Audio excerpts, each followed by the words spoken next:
The Israeli Defense Forces say the leader of Hamas's military wing was killed in a Gaza airstrike back on July the 13th. That's according to a spokesperson for the IDF, who says he was struck when fighter jets hit an area in the southern city of Khan Yunis. That military chief is believed to have been one of the masterminds behind the October 7th terrorist attack on Israel.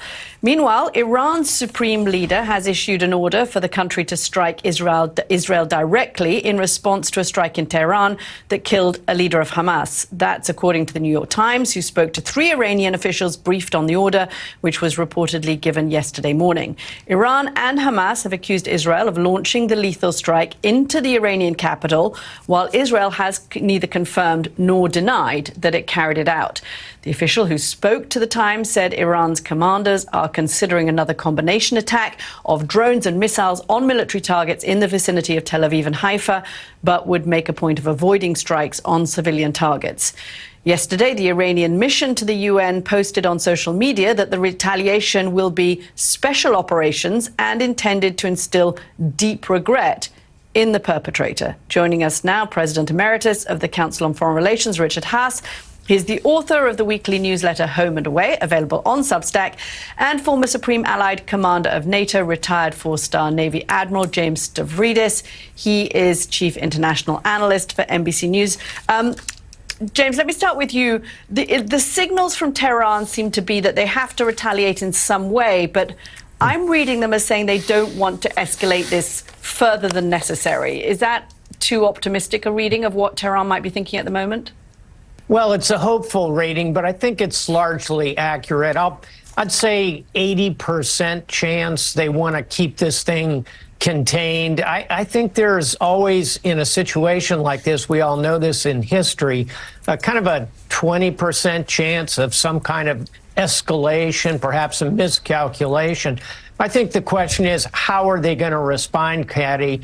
And just to do it by dominion, if you will, they could go by air, and they could do another wide-range, massive drone kind of attack, throw in more ballistic missiles. They could narrow that and go after one specific target, making the air defense harder. They could go maritime and go after some of the Israeli offshore infrastructure.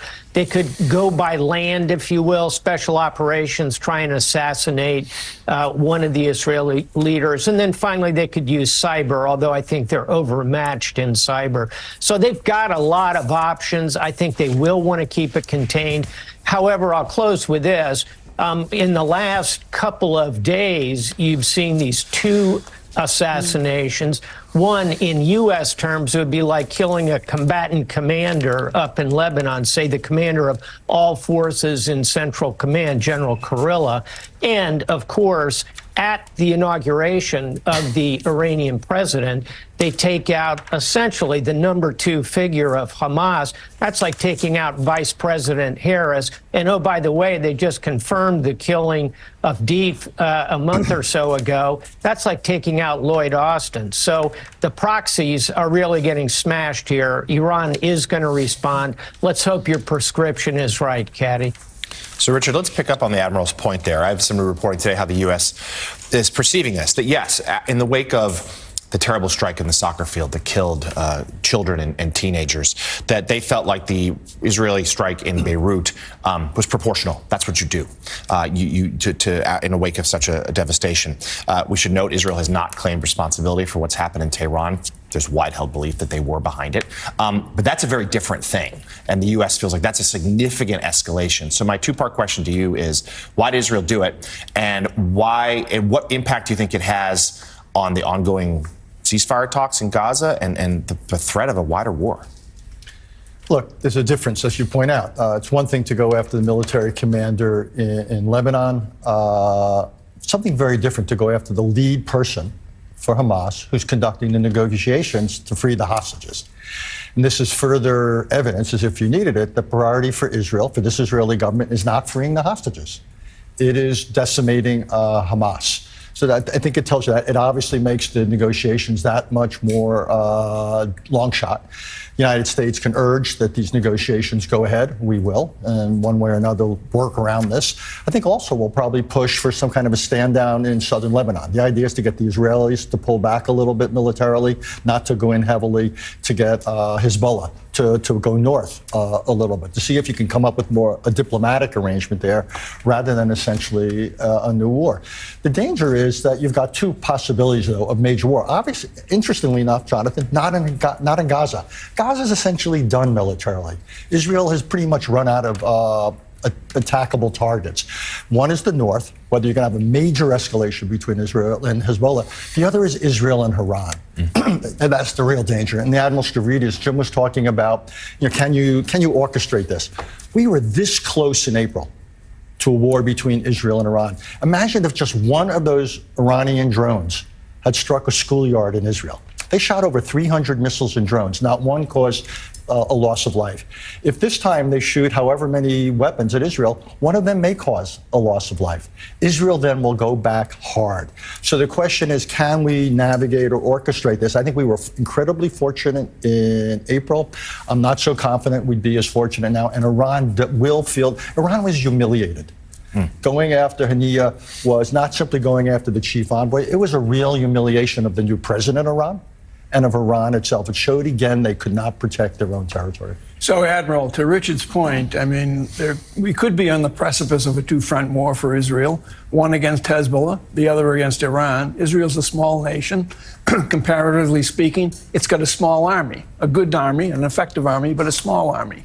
With all of this going on, with all of the individual assassinations that Israel has allegedly conducted, what happens to the peace talks and the hostages?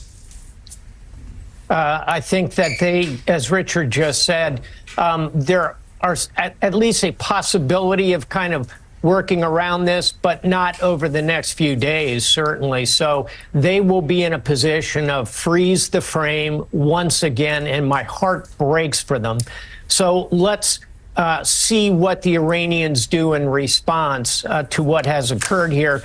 And don't forget, the Israelis have struck in a way that has created real damage to these proxy networks. We mentioned, by the way, Hezbollah to the north and Gaza with Hamas in the south. You've also got the Houthis in the Red Sea who will have a vote in this as well. So we're in a very, very dangerous short-term period here. Hopefully after this, I certainly hope Richard is correct that we can work around this and get back to the negotiating table. Not right now.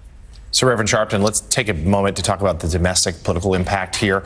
We know that the ongoing war in Gaza has been a political problem for President Biden, members of his own party, young progressives in particular, very unhappy with his handling of it and his seemingly too much support for Israel in their estimation. Obviously now Vice President Harris is at the top of the ticket. She has broken with him a little bit in terms of rhetoric, perhaps not policy. But if this war continues, if ceasefire talks break down, certainly this could be an obstacle. With the developments of the last couple of days, how do you see this playing out for her? I think that the challenge will be as this potentially escalates and you're dealing with Hezbollah and dealing with Israel. And a lot of fear is that what has happened and continues to happen in Gaza will be overlooked if you have an escalating war.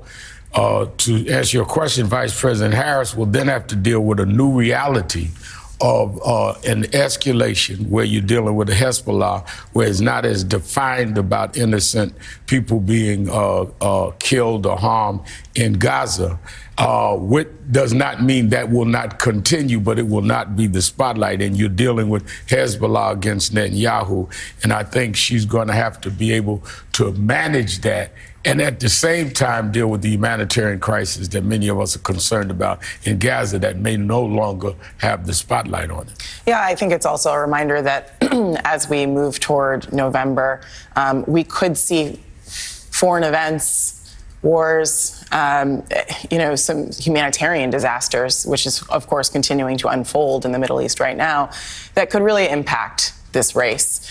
We probably will hear more, I believe. There's no choice But for the vice president to talk more about her views on foreign policy, she hasn't been forced to do that yet. That's going to be a test.